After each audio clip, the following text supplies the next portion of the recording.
Today we're going to be looking at these value retail packaged cables from Prevo. On the front of the boxes, they all look very similar. They've got this sort of a green box with the pictures of the actual product itself, so you know exactly what it's going to look like. Not only have you got a sort of a side view of the actual cable connections, it actually has a diagram on each of the boxes showing you what the end looks like if you look at it face on, basically, so you know that you're getting the right cable. Otherwise, each of them tells you the length of the cable, tells you what type of cable it is, and it's also got a nice hangy hook on top.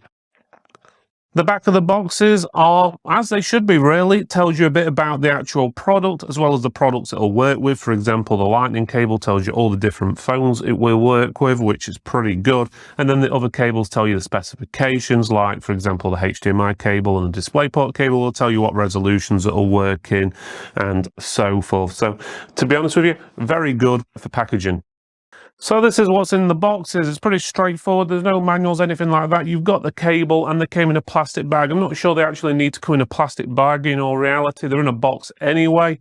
And each cable does also, or at least the larger ones, have little plastic bits on the end. It was a bit strange though, because the first cable we opened, we thought, oh, it's in a zip bag basically, so you could reuse that one. But all the other bags were basically sealed bags or open bags, which you're not probably going to ever use ever again.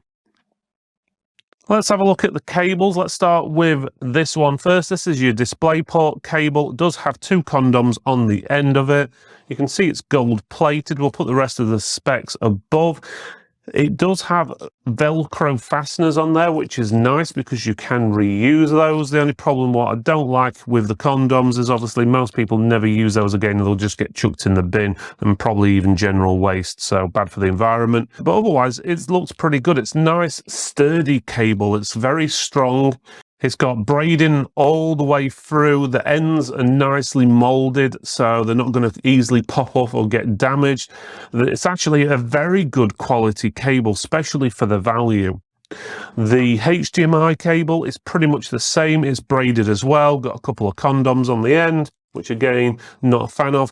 But instead of putting Velcro on this one, they've put the old-fashioned twizzle cable ties, which I'm not sure why one gets Velcro, the other one doesn't. What's so special about the DisplayPort? But I would have thought they would have done the same thing and keep it uniform. Same again for the lightning cable, so that's obviously your iPhone or iPad charger. It's got a cable tidy on there which you twizzle, so the old plastic metal ones. It doesn't have any condoms on the end or anything like that to protect it, which, to be honest, I don't see why those ones need them. But this one isn't braided. It's just a standard sort of a rubberized feeling cable, but it looks pretty good quality, saying that. And then next up, you've got your USB Type-C, which is pretty much exactly the same as the lightning cable.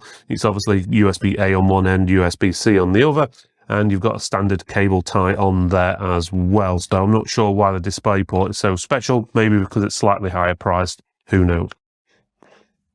So in conclusion, we've tested all the cables. I'm not going to take 2 hours showing you how to plug a cable in and out or anything like that, but they all did what they should. So the lightning cable was able to charge my iPhone. It also allowed me to transfer data, which is good because some of the cheap ones on the markets can be a little bit funny, allowing you to transfer and all this, that and the other. USB cable, as in the USB Type-C, no issue either. So did exactly what it should do. The DisplayPort, we're able to get that running at 4K at 144 Hz on the monitor. Again, make sure your device you're using supports that sort of frame rate and resolution. And the HDMI cable, again, pretty much exactly the same, but 120 Hz instead of 144. But they all did exactly what they should. The build quality, especially of the DisplayPort HDMI, are really good. Nice thick cables. Obviously, if you're needing something a little bit more flexible, might not be a good idea, but usually if it's usually nice and sturdy, it usually is going to last quite a while, and the molded ends on them as well are very, very good. The USB-C and lightning cable look like pretty much most USB and lightning cables on the market, but they do have a good length and they do actually work, so I do highly recommend these products. I hope you enjoyed that review and the cables didn't get you tied up in knots. If you would like to see other Prevo products we've reviewed in the past, then just click this box right over here and you'll be able to see them. Otherwise, you can just like, thumbs up, subscribe, and we'll see you next time.